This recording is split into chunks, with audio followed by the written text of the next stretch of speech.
نحمده ونصلي ونسلم على رسوله الكريم اما بعد فاعوذ بالله من الشيطان الرجيم بسم الله الرحمن الرحيم يا ايها الذين امنوا قاتلوا الذين يلونكم من الكفار وليجدوا فيكم غلظة واعلموا ان الله مع المتقين۔ اے ایمان والو، ان کافروں سے جہاد کرو جو تمہارے قریب ہیں اور وہ سب تم میں سختی پائیں، اور جان رکھو کہ اللہ پرہیزگاروں کے ساتھ ہے۔ جہاد تمام کافروں سے واجب ہے، قریب کے ہوں یا دور کے، لیکن قریب والے مقدم ہیں، پھر جو ان سے متصل ہوں ایسے ہی درجہ بدرجہ۔ اس آیت میں اللہ رب العالمین نے کفار سے جنگ کرنے کے آداب سکھائے ہیں کہ جنگ، دیکھیے اسلام کتنا پیارا دین ہے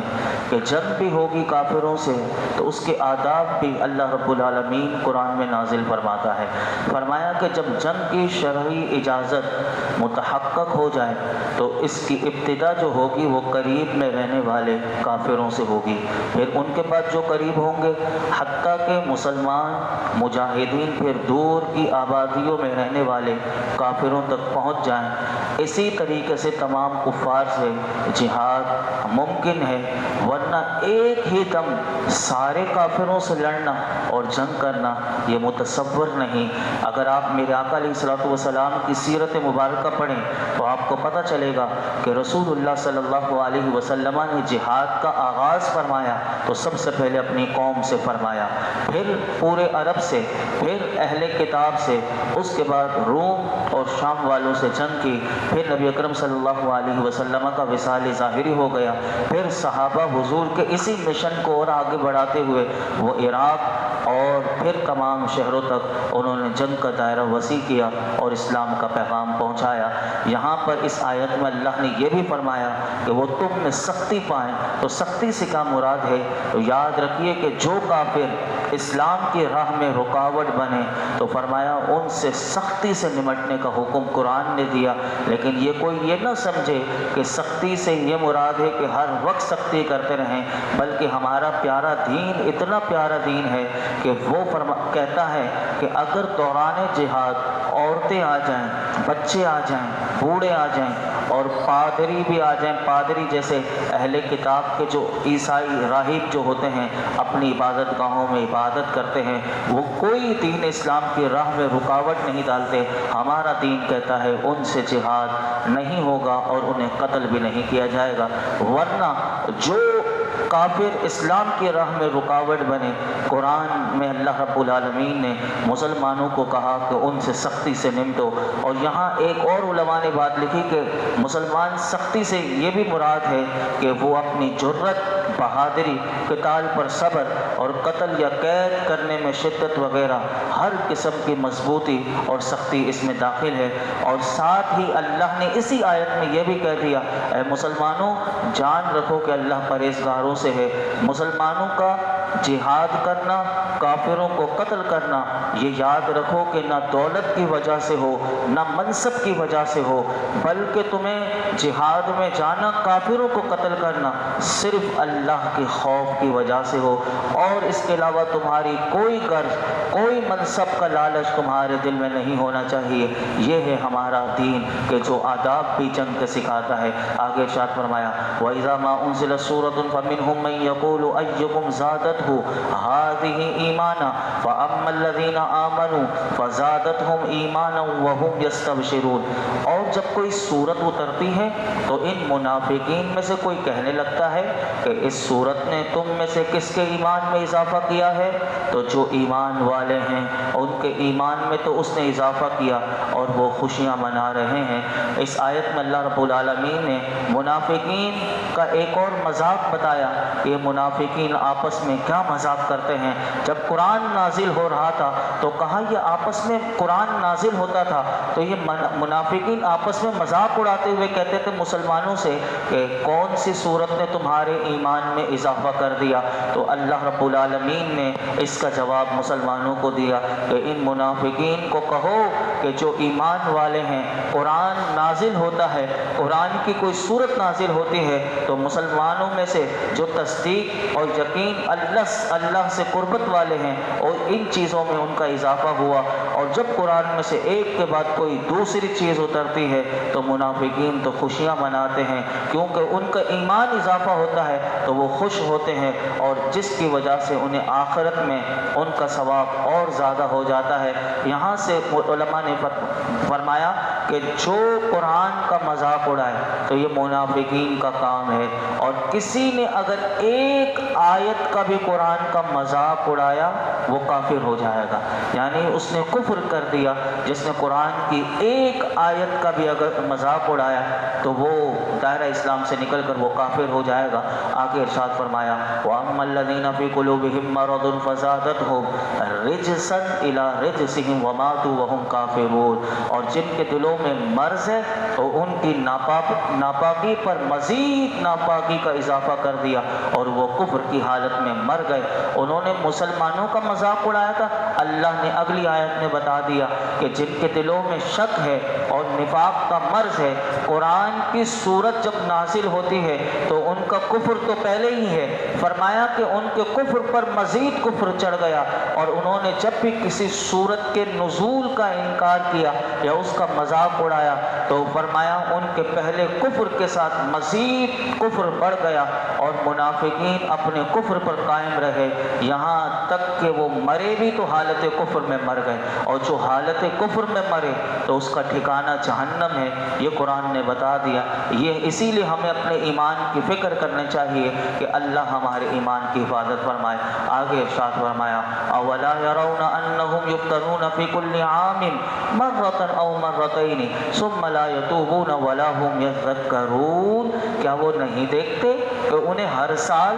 ایک یا دو مرتبہ آزمایا جاتا ہے، پھر بھی نہ وہ توبہ کرتے ہیں اور نہ ہی نصیحت مانتے ہیں۔ قرآن کا انداز دیکھیے، رب کریم کی رحمت دیکھیے کہ وہ قرآن ان کو مہلت، یعنی اللہ کی طرف سے منافقین کو مہلت بھی دیکھیے کیسی ملتی ہے۔ قرآن کہتا ہے کہ ہر سال ان منافقین کو ایک یا دو مرتبہ بیماریوں میں، مصیبتوں میں، قحط سالیوں کی میں مبتلا کر کے انہیں آزمایا جاتا ہے۔ کیوں آزمایا جاتا ہے؟ تاکہ وہ اپنے نفاق سے، اپنی منافقت سے اور اپنی عہد شکنی سے وہ توبہ کر لیں اور اللہ کی طرف رجوع کر لیں، لیکن فرمایا کہ وہ اللہ کے وعدوں کی سچائی کو دیکھ کر بھی وہ نصیحت کو نہیں مانتے۔ یہ ایسے بدبخت لوگ ہیں، اللہ ایسی بدبختی سے ہمیں محفوظ فرمائے۔ تو منافقین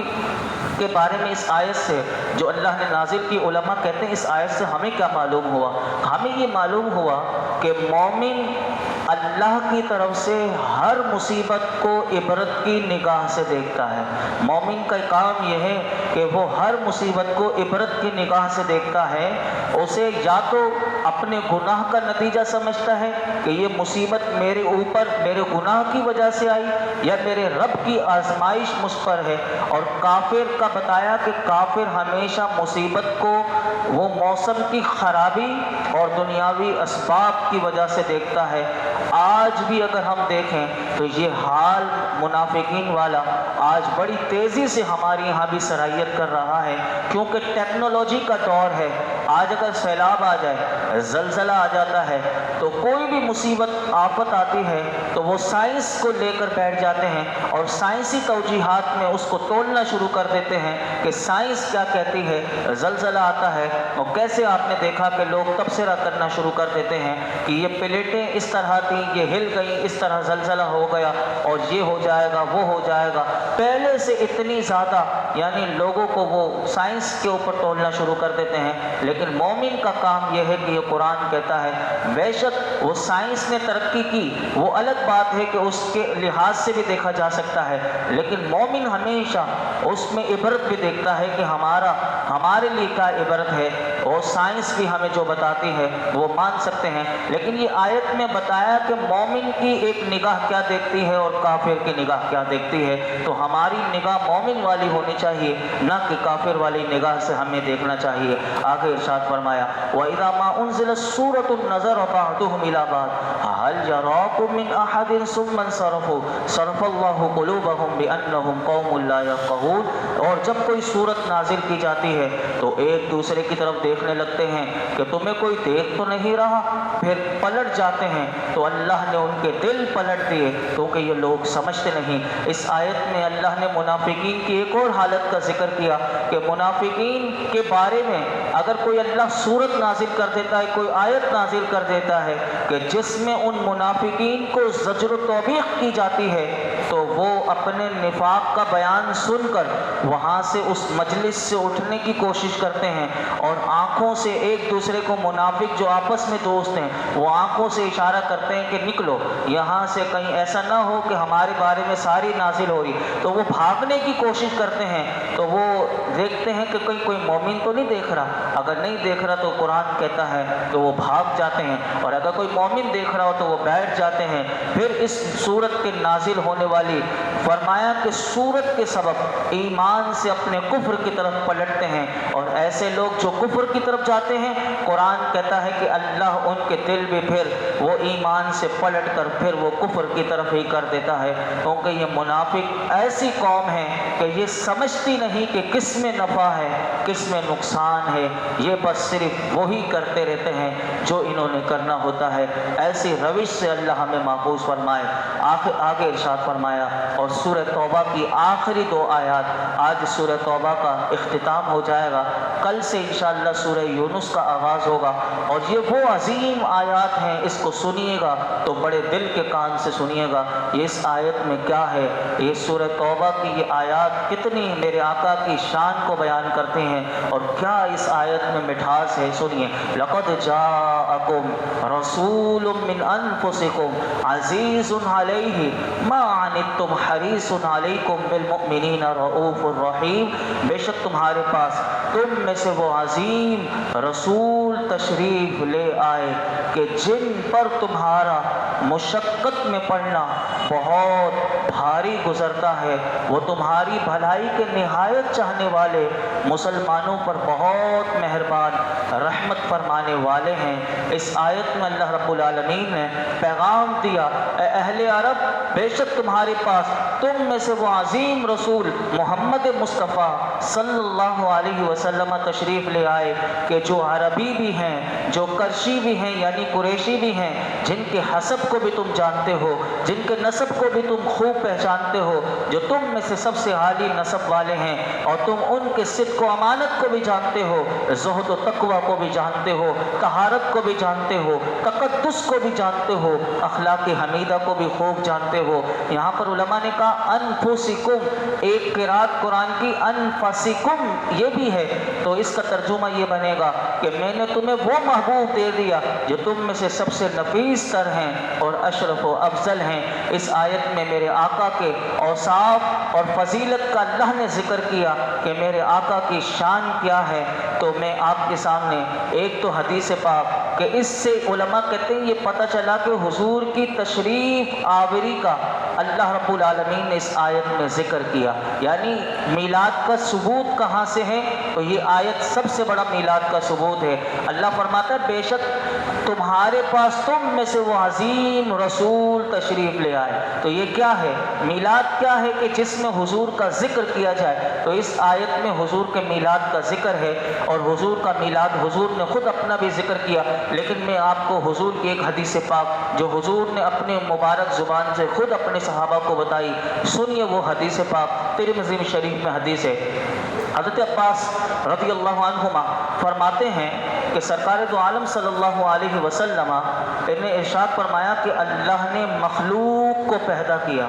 تو مجھے ان میں سے بہترین میں رکھا۔ اللہ اکبر۔ میرے آقا بتا رہے ہیں میری شان کیا ہے۔ میرے اللہ نے مجھے پیدا کیا تو فرمایا کہ سب سے بہترین مخلوق میں سے، یعنی جتنی مخلوق پیدا کی اس میں سے بہترین میں مجھے رکھا۔ پھر فرمایا اس مخلوق کے 2 گروہ بنائے تو مجھے سب سے اچھے گروہ میں رکھا۔ پھر اللہ نے قبائل بنائے تو مجھے بہترین قبیلے میں رکھا۔ پھر ان کے خاندان بنائے تو مجھے سب سے اچھے خاندان میں رکھا، اور مجھے سب سے اچھی شخصیت والا اللہ نے بنایا۔ اب وہ سنیے کہ خاندان اہل بیت میں سے نجاشی شاہ حبشہ میں جب حضرت امام جعفر صادق، حضرت امام جعفر بن ابو طالب رضی اللہ تعالیٰ عنہ نجاشی کے دربار میں جب پہنچے تو اس نے پوچھا تھا کہ تم جس نبی کا تم نے کلمہ پڑھا ہے تمہارے نبی کی شان کیا ہے؟ تو اس نجاشی کے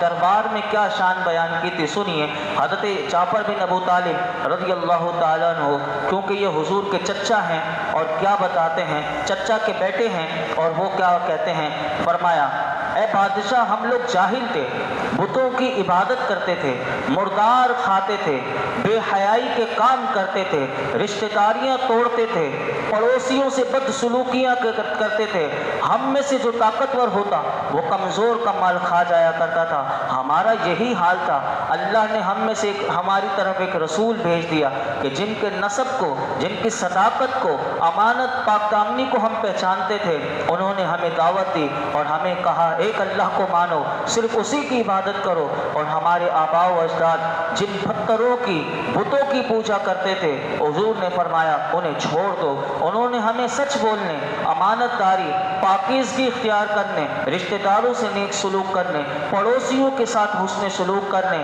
حرام کام، خون ریزیاں چھوڑ دینے کا ہمیں حکم دیا، ہمیں بے حیائی کے کام کرنے، جھوٹ بولنے، یتیم کا مال کھانے، پاک دامن عورت پر زنا کی تہمت لگانے سے منع کیا، اور ہمیں حکم دیا کہ ہم صرف اللہ کی عبادت کریں، اس کے ساتھ کسی کو شریک نہ کریں، نماز پڑھیں، روزہ رکھیں، زکوٰۃ ادا کریں۔ پھر ہم نے ان کی تصدیق کی اور ہم ان پر ایمان لے آئے، اور جو وہ دین لے کر آئے ہم نے اس کی پیروی کی۔ یہ ہے حضور کا میلاد۔ ہم بھی حضور کے میلاد میں یہی سناتے ہیں کہ جو حضور لے کر آئے، حضور آ گئے، حضور کیا لے کر آئے، یہی حضور کی شان ہے۔ اور اس آیت کی فضیلت میں میں آپ کو ایک اور واقعہ بھی سنا دوں کہ حضرت ابو بکر بن محمد رحمۃ اللہ علیہ فرماتے ہیں کہ میں حضرت ابو بکر بن مجاہد کے پاس بیٹھا ہوا تھا کہ حضرت ابو بکر شبلی